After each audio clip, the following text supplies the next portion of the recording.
તો મનુષ્ય માત્રનો દેહ કાયમ નથી.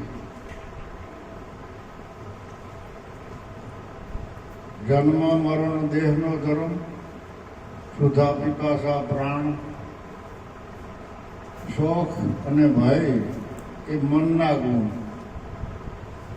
તું પરિભ્રમ ચેતન પ્રમાણ. સાંગોદ્ય નામના ઉપનિષદમાં, ઋગ્વેદના ઉપનિષદમાં આ યાજ્ઞવલ્ક્ય ઋષિનો આ શ્લોક છે. દેહને તમે ગમે એટલા લાડ લડાવો, ગમે તેટલો રખોલું રાખો, પણ એના ગુણધર્મ પ્રગટ થવું, વધવું, પછી ધીમે ધીમે ઘટવું અને એમ કરતાં કરતાં જીર્ણ થઈ અને નાશ થાય. એટલે જન્મ મરણ એ આદિ અનાદિથી સૃષ્ટિનો મંડાણો ત્યારથી એમને માયલું આવે છે.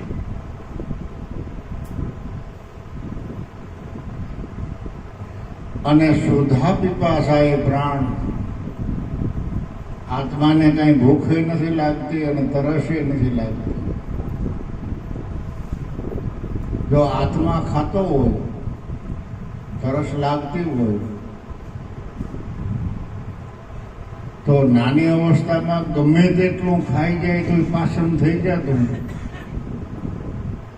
અને બુઢો થાય ત્યારે એક ટાણું ખાય તોય પાચન થતું નથી. કારણ કે એ બધા પ્રાણના ધર્મ, આ 5 તત્વોના ગુણધર્મ સુધા પીપાસા. પછી શોખ અને મોહ. સગવડતા થાય તો આપણે મોહ મારી, કોઈને જવાબ ન દઈ, હુંકારો ન દઈ, અને થોડું ઘણું સંકટ પડે તો અફસોસ કરીએ. પણ એ બધા કુદરતના ક્રમ છે. અને દેહના એ ગુણધર્મ અને મનના ગુણધર્મ અને પ્રાણના ગુણધર્મથી તમારું પોતાનું મૂળ સ્વરૂપ ચેતન એ ન્યારું છે. તો આપણે દેહ તો છે,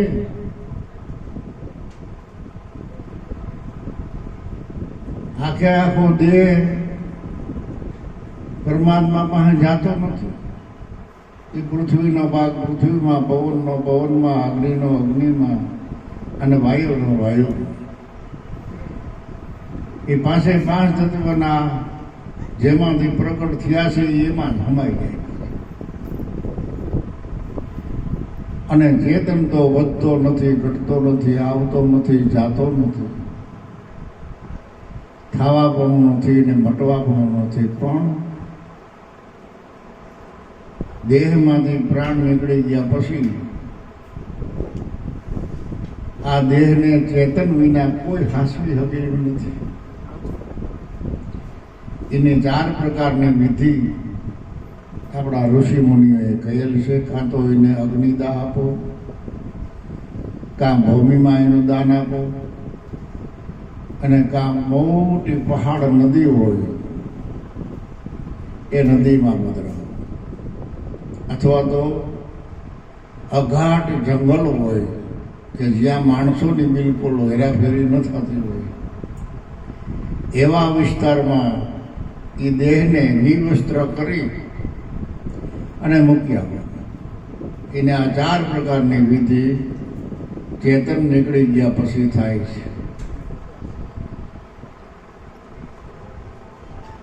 તો ચેતનની હાજરી છે ત્યાં સુધીમાં બાપા જેટલું થાય ને ભજન એટલું કરી લેજો.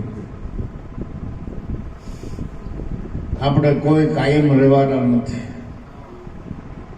આજની તો કાલ, કાલની તો 5 દિવસ પછી આ શરીર છોડી અને ચેતન ભર્યું જાય.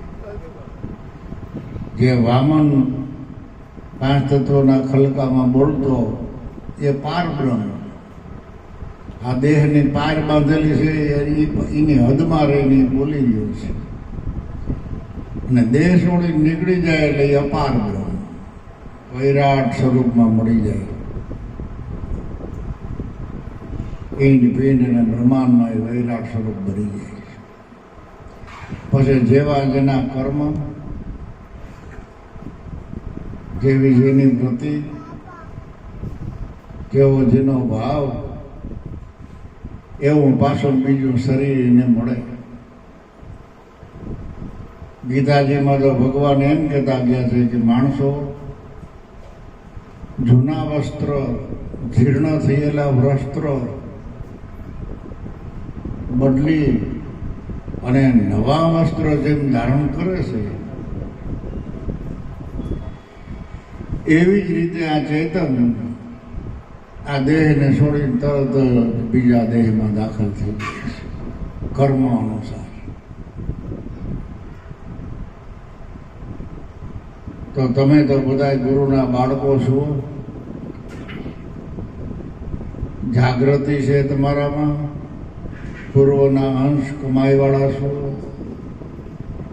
માટે બીજો મનુષ્ય અવતાર ખરીદવા માટે ભજન કરજો, પરમાત્માની પ્રાર્થના કરજો, ગુરુચરણમાં એવી ધાપ ઉગાડજો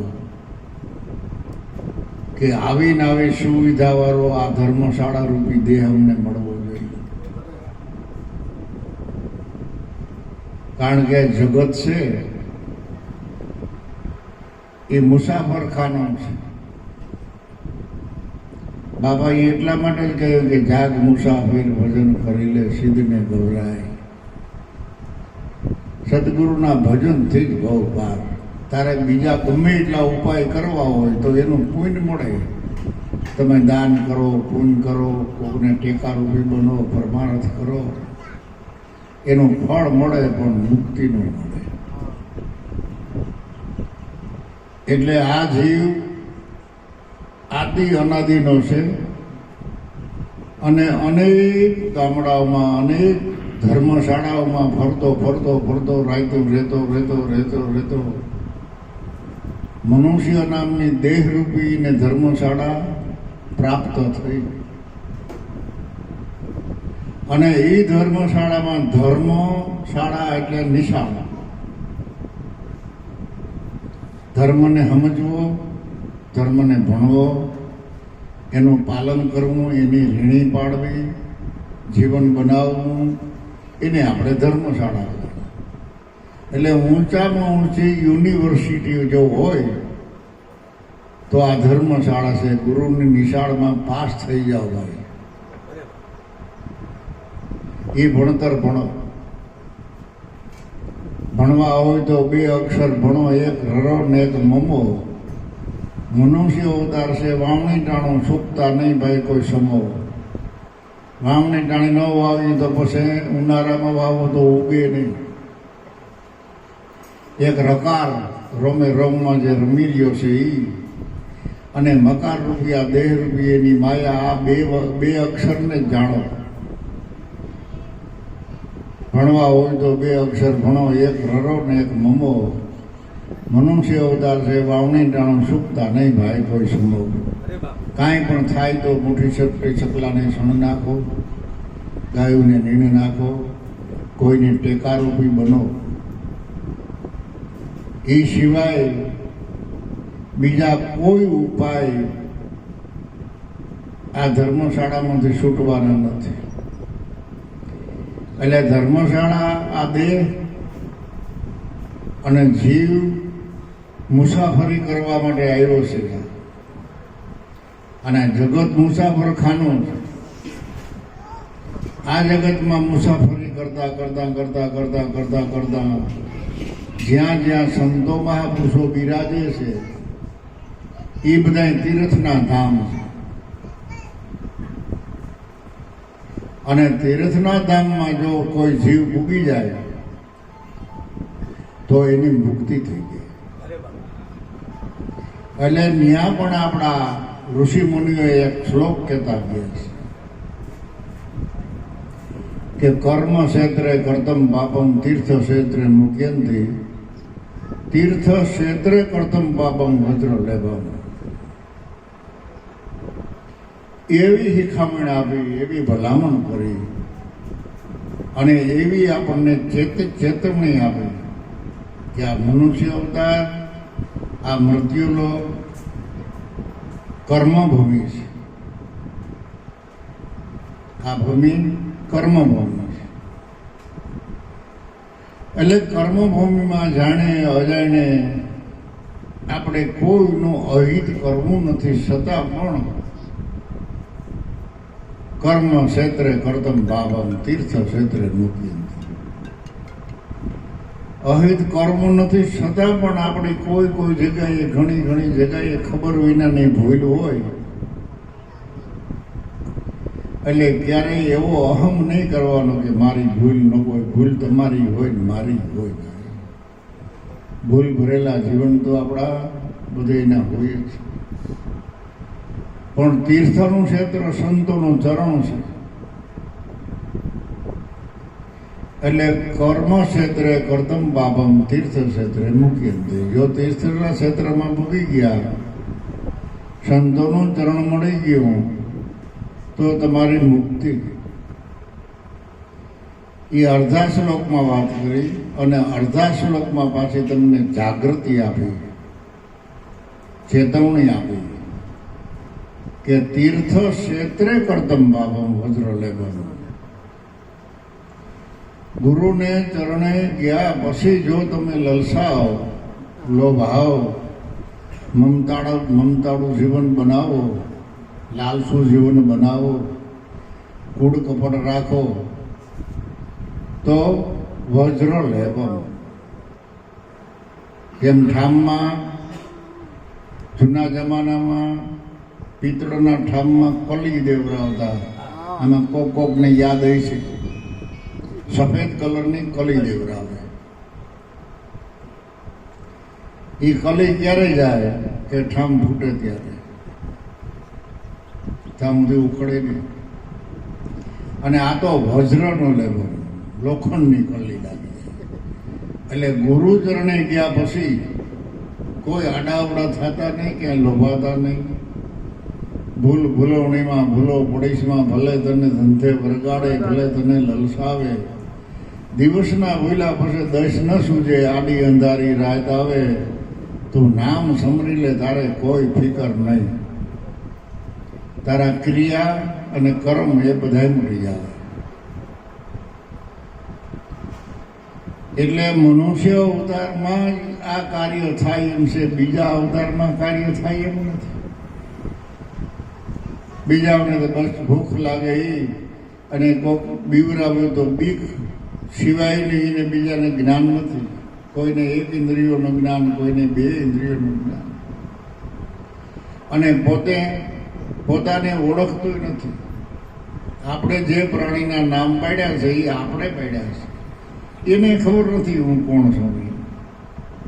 જ્યારે મનુષ્ય નામના પ્રાણીને ખ્યાલ છે કે હું માણસ છું. અને માણસના શરીરથી, માણસના અવતારમાં જ સત્ય અસત્યને તમે પારખી શકો, ઓળખી શકો. અને સત્યના રાહ ઉપર હાલતા હાલતા હાલતા હાલતા પ્રભુની પ્રાર્થના પણ કરી શકો. હે પરમાત્મા, હે પરિબ્રહ્મ પરમાત્મા, જગતના કરતા અલગ ધણી,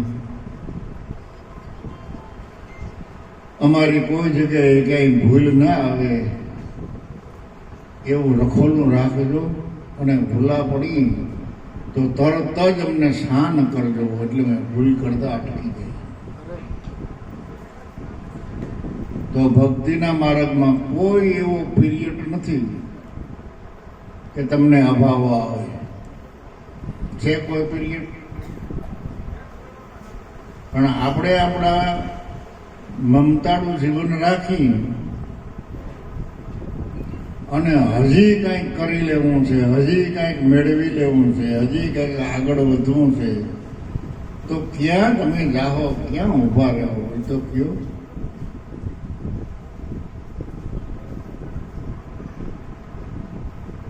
અને કેટલું મેળવું હોય તો બરોબર કહેવાય. કરોડ, 2 કરોડ, બંગલા 2-5 10, જમીન બહુ વીઘા, ફોનું હારી પર કેટલે સુધી આપણી પાસે હોય તો બરાબર કહેવાય. એ તો કયો અનુમાન કરો. એના કરતાં જે આપણી પાસે અત્યારે હાલમાં છે ને એમાં સંતોષ રાખી અને હાંસવીને ખાઓ. ખાવું હોય તો ખાવ એક મોણ, પણ બગડવા ન દેતા એક કણ. થાળીમાં અડધું ખાધું ને અડધું ઢોરે નાખ્યું, એ ખાતાય ન આવ્યું. તમે જોયું એટલું લ્યો, એક રોટલો ખાઓ, બે ખાઓ, અઢી ખાઓ, ત્રણ ખાઓ, ક્યાં કોઈ ના પાડે, પણ બગાડ ના કરે. એટલે મહાપુરુષો કે અમુકને ખાતા ન આવડે, અમુકને હાલતા ન આવડે, અમુકને પથારીમાં સૂતા ન આવડે. આવા બધા મહાપુરુષોએ દાખલા આપ્યા. ખાતા કેને આવડ્યું કહેવાય કે કાંઈ પણ બગડે નહીં.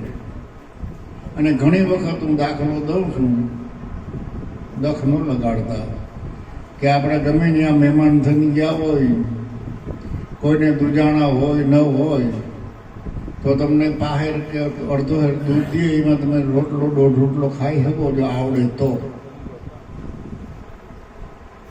કારણ કે મેન રોટલા છે. તમે લીટર એક દૂધ પી જાઓ ને અડધો રોટલો ખાઓ, પછી ઓલાને શા પાણીનું શું કરવું? એ ખાતા આવડવું જોઈએ.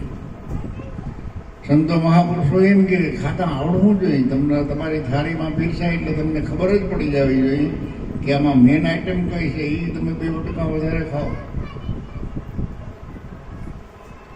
આ શિખામણ છે સંતોની. આપણે જોતી હોય તો લ્યો, ન જોતી હોય તો હોવાની છૂટ છે. બરાબર. અને અમુકને હાલતા ન આવડે. બજારમાં ગળદી હોય ને આમ આમ મોઢું રાખે ને ઘડીક આમ મોઢું રાખે ને પછી ભટકાય ને પછી બીજાને કેક તારી હોય છે. તમારી સાઈડ પકડીને હાલો. અને અમુક વાડી જઈને સૂતા હોય એને નિંદર કરતા ન આવે. કેમણોથી પવન આવે છે, જેમણોથી પવન આવતો હોય ને એમણો માથો રાખીને કૂવો ને તો તમે ઉઠું ઉડે નહીં માથેથી. પણ પવન આવતો હોય એ બાજુ તમે સાઈડમાં પગ રાખીને કૂવો, માથું આમનો રાખો તો એની કરતી પવન ઉલારી નાખે, તમારું મોઢેલ હોઈ જાય. એટલે કોઈને હાલતા ન આવડે, કોઈને ખાતા ન આવડે, અને કોઈને નીંદર કરતા ન આવડે. આ શબ્દો છે સામાન્ય, સાદા, સરળ, પણ એટલા બધા આપણા જીવનમાં ઉપયોગી છે કે આપણું આ જીવન દિવ્ય બને. પણ ગુરુના ચરણમાં રહી અને વ્યવહાર કરો, ખાઓ, પીઓ, ખવડાવો, આનંદ કરો, આનંદ કરાવો. બીજાને ભલામણ કરી કે ભાઈ ભજન કરજો, સત્સંગ કરજો, આનંદ કરજો, અને પોતે જો કાંઈ ન કરતો હોય તો એને ભયંકર ભૂલ નહીં. બીજાને કેવું હેલ્પું છે પણ પોતાને કરવું. એટલે ભજન કરો. ધન્યવાદ છે આપણા સંતો મહાપુરુષોને કે પોતે ભજન કરતાય ગયા અને બીજાને સત્યના રાહે હાલતા કરી દીધા. અને એકબીજા કોઈ ભજન કરી નહીં દે. તમે તમારું ભજન તમારે જ કરવાનું. અમારા ગુરુ મહાન હતા. અમારા ગુરુ એટલા બધા જ્ઞાની અને એટલા બધા ધ્યાની ને એટલા બધા ધીરજવાળા. પણ એ બધું એને કાયમ આવે. એમાંથી તમે શું લક્ષ્ય લીધું? એના લીધે લક્ષ્ય છે. એ લક્ષ્ય તમારા જીવનમાં ઉતારો તો કર્મનું ક્ષેત્ર છે જે એ કર્મના ક્ષેત્રમાં આપણે મુક્તિ મળી જાય. એ માયલી ધારણા, એ માયલો વિવેક, એ માયલું ભજન, આમાં લક્ષ્ય લેવાનો છે. બરાબર ને? ગજગંગામાં જાય તો એ લક્ષ્ય લ્યો, સંતોને ચરણે જાઓ તો એના લક્ષ્ય લઈ લે. લક્ષ્ય હોય તો લાભ મળે. લક્ષ્ય અને લાભ બે ગુણપતિના દીકરા છે અને એની હારે જ રીતિ સીધી. પણ લક્ષ્ય કઈ જુદા હોય તો લાભ મળે ક્યાંથી? માટે ગુરુ બાળકોને તો એટલું બધું ચેતીને રહેવાનું છે આ જગતમાં કે જગતના જીવનને તમારા જીવનને જમી આસમાનનો ફેર હોવો જોઈએ. જગત જે જીવન જીવે છે એવું જીવન જીવીએ તો આપણા મનીમાં ફેર શું? આપણામાં અને એના જીવનમાં એમાં ફેર શું? આપણું જીવન આખું પલટી જવું જોઈએ બાપા. ભલે ગુરુચરણે ગયા, ભલે ગુરુ મળ્યા, ભલે મનુષ્ય અવતાર મળ્યો, જીવન એવું દિવ્ય બનાવો. અને એમાં ₹1 ખર્ચો નથી. તમારે 2 મિનિટ ધંધોય ખોટી કરવો પડે એમ નથી. તમે ધંધોય કરતા જાઓ ને ભજનય કરતા જાઓ અને આનંદ કરો, આનંદ માણી. તમારી પાસે ટાઈમ હોય તો બીજાને ભલામણ કરો અને ટાઈમ ન હોય તો તમે તમારા પૂરતું તો કરી લો ભજન. એ સ્વકલ્યાણી છે. સમય હોય અને બીજાને ભલામણ કરો તો પરમાર્થિત ભક્તિ છે, બરાબર. અને એથી વિશેષ જો તમારી પાસે ટાઈમ હોય તો એ જનકલ્યાણી ભક્તિ કહેવાય. 1000 કેટલાય માણસોનું કલ્યાણ કરે એ જનકલ્યાણ. પછી 100 માણસોને જો એ માર્ગદર્શન આપે તો એ પરમાર્થી બંધા છે. અને પોતે પોતાનું એકનું કલ્યાણ કરતા જાય તો એ સ્વકલ્યાણી છે. આ બધા પગથિયા મહાપુરુષોએ આપણને આપ્યા છે. તમે જેમ જેમ પગથિયા ચડતા જાઓ એમ એમ તમને ફરજ સમજાતી જાય. અને ફરજ ધર્મની અંદર સત્ય ધર્મ, ગુરુ ધર્મ, આત્મધર્મ, મહાધર્મ એ બધા ફરજ ધર્મની અંદર સમાઈ જાય. તમે આખી રામાયણ વાંચો, રામચરિત્ર, રામ ભગવાનનું આખું જીવન જોઈ લ્યો, વાંચી લ્યો. એની સોપાઈ વાંચી લ્યો, બધા પાના વાંચી લ્યો. અયોધ્યા કાંડથી માંડી અને ઠેઠ કિષ્કિંધા કાંડ, લંકા કાંડ સુધી વાંચો. કેદી રામ ભગવાને સંતનો મેળાવડો કર્યો? કોઈ દી નહીં. રામ ભગવાને કોઈ દી ક્યાંય પછી માણસોમાં બેહીને સત્સંગ નથી કર્યો, નથી કાંઈ એવા પ્રોગ્રામ કર્યા. પોતાની ફરજ જે હતી એ ફરજ જ બજાવી તો આખી દુનિયાએ રામને ભગવાન કહ્યા કે ન કહ્યા? દશરથ રાજાએ એની ફરજ બજાવી, સીતાજી એની ફરજ બજાવી. જેને ફરજ બજાવતા ગયા એના એમાં નામ આવતા રામાયણ કે નથી આવતા? કદાચ તમે રામાયણ વાંચવાનો પ્રોગ્રામ કરો, મંડપ બાંધો, કોઈ એવા પંડિત શાસ્ત્રીને બોલાવી અને જબરજસ્ત ખર્ચો કરો, ₹1,00,000 2 લાખ રૂપિયાનો, 10 લાખનો, તોય તમારું નામ રામાયણમાં નહીં આવે. ભાગવતનો પ્રોગ્રામ હોય તો એ નહીં આવે. એ તો જેની એ સ્વરૂપ અને એ આરીસામાં એ પોતે પોતાનું મોઢું જોયું છે ને, પોતે પોતાના સ્વરૂપને ઓળખ્યું છે ને, એના જ એમાં ઋષિ મુનિના ગુણ આવે. બાકી તમે જે કરો એ દાન પુણ્ય કરો, એનું ફળ મળે. પણ કલ્યાણ કરવા માટે તો સંતો પાસે જઈ અને ઋષિ મુનિના જીવનને આપણે શીખવું પડે. અને હાચકલી દાન જ રાખીને શીખીએ તો શીખાય, નકર ન શીખાય. માટે આપણા તો અહોભાગ્ય માનજો, હિંમતે નહીં હારવાની. અને ઊંચામાં ઊંચા આપણા ભાગ્ય છે અત્યારનો આ સમય, વિજ્ઞાની સમય, બુદ્ધિ યોગ. આ વાતને સાંભળવા માટે કોઈ તૈયાર નથી, આ વાત સાંભળવા માટે કોઈને ટાઈમ નથી.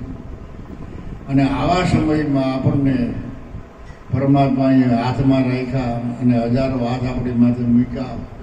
ખાવાનું ખૂબ આપ્યું, પહેરવા ઓઢવાનું આપ્યું, 5 પૈસા વાપરવાના આપ્યા, હળવા મળવા માટે ક્યાંક જવું આવવું હોય તો સાધન સગવડતા આપી. શું ઘટે હવે? માટે હાચુકલા ભાવથી પ્રેમથી ગુરુચરણમાં રહી અને જીવન પસાર કરો અને આનંદ કરો. બોલો સદગુરુદેવની જય. હવે ગાણા